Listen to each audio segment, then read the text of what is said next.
Tonight, we descend. They called it the Winthrop House. Tall and skeletal, like it had grown out of the fog itself. No one had lived in it for decades, and the neighbors, those who didn't cross themselves when they walked past, simply pretended it wasn't there. Kat's mother said it was a steal. All that space. All that history. But Kat had seen enough horror movies to know, history is code for haunted. They moved in mid-autumn, when the air hung heavy with rot and wood smoke. Her mother busied herself with renovations. Kat explored. The attic was off limits. The door was bolted shut and painted over. Her mom joked, probably full of dead squirrels. But something about the air near that door always felt colder, wrong somehow, like the house was holding its breath. It was a month later when Kat found the key, tucked inside a hollowed-out craft book titled Needlecrafts of New England. Hidden deliberately. Meant to be found by someone curious or unlucky. The attic groaned open like something exhaling. The smell hit her first, mildew, old fabric, rusted iron. Dust motes hung in the dim light spilling from a round window. A single item rested in the middle, a large, ornate trunk. Padlocked, but weak with age. She broke it with a fireplace poker. Inside were dolls. 12 of them. Old. Handmade. Each unique, stitched with deliberate care. Fabric bodies, button limbs. Some wore lace dresses. Others, tattered coats. But all shared one thing. Red thread sewn through their eyes. Tight. Spiral-shaped. As if sealing something in. Kat didn't tell her mom. She took one doll, the smallest, and placed it on her desk. For days, she just stared at it. The thread disturbed her. It wasn't normal stitching. It felt angry. She showed it to her best friend, Riley, during a sleepover. God, that's creepy as hell. Where'd you get it? The attic. There's a whole box of them. All with that red thread in their eyes. It looks like something out of a possession movie. You should chuck it. I dunno. It's kind of cool. Like, cursed style. They laughed it off. Made jokes about haunted Etsy stores. That night, Kat woke up around 3 a.m., no reason, just that pressure in the chest kind of waking. The doll was still on her desk. The moonlight made the thread gleam faintly. She got up. Curiosity pressing harder than sleep. She snipped the end of the red thread and began to pull. It resisted at first, then slowly unraveled, spiral by spiral, like a scream uncoiling. When it came loose, she dropped it into the trash and returned to bed. The next morning, her phone buzzed with a dozen missed calls. Kat? Riley's mom just called. Something's happened.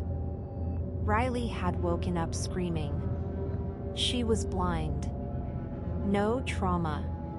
No accident. No disease. Her eyes looked fine. But she couldn't see. Couldn't even sense light. Kat said nothing. But guilt wormed into her chest and burrowed deep. That night, she went back to the attic. She looked at the dolls more closely. And realized with ice spreading through her veins. They looked familiar. One had her mom's necklace, crudely sewn in place. Another had the salt and pepper hair of her math teacher. One had a crooked smile exactly like her neighbor Mr. Holt. She counted. 12 dolls. 11 people she recognized. And the last, blank. Unfinished. Its face was smooth cloth. Its arms slightly longer. A thicker layer of thread at the mouth and eyes. The red stitches pulled so tight the fabric puckered like scars. Over the next week, she tried to forget. Riley didn't recover. Doctors were stumped. Her mom cried on the phone but didn't know what to say. Kat started having dreams. Riley in her room, sitting in the chair, pale, the red thread sewn through her eyelids like barbed wire. You shouldn't have pulled. She woke up sweating. 3 days later, Mr. Holt fell off his ladder and shattered his spine. He swore he saw something crawling out of his garden wall. A mouth in the bricks, he muttered in the ER. Smiling, watching, Kat ran to the attic. The doll with the crooked smile? Its thread had shifted. 1 stitch looser.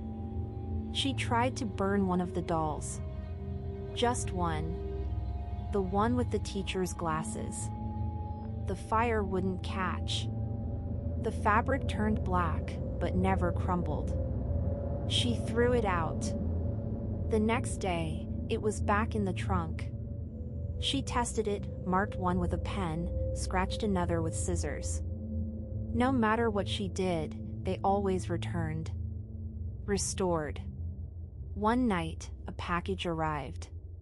No return address. Inside, a photograph. Black and white. A young woman in the attic. Standing behind the same trunk. Holding scissors. Her mouth sewn shut with red thread that stretched all the way down her chest. On the back, blocky letters. Thread count, 12. Do not cut. Do not unsew. Do not replace. That night, Kat heard footsteps. Above her.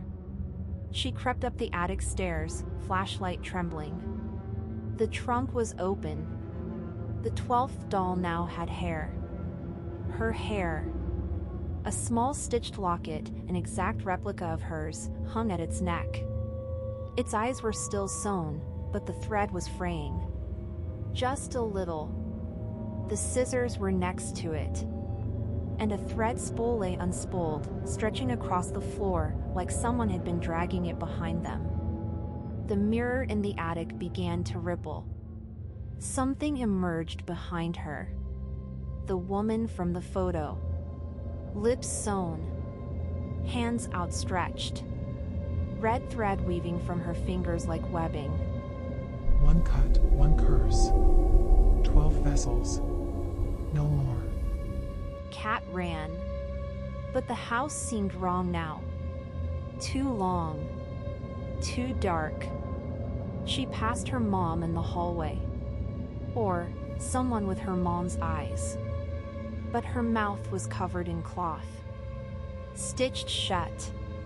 She turned her head slowly, impossibly, as Kat fled. She didn't sleep that night. She packed. Took the bus to Riley's, even though Riley couldn't see her anymore.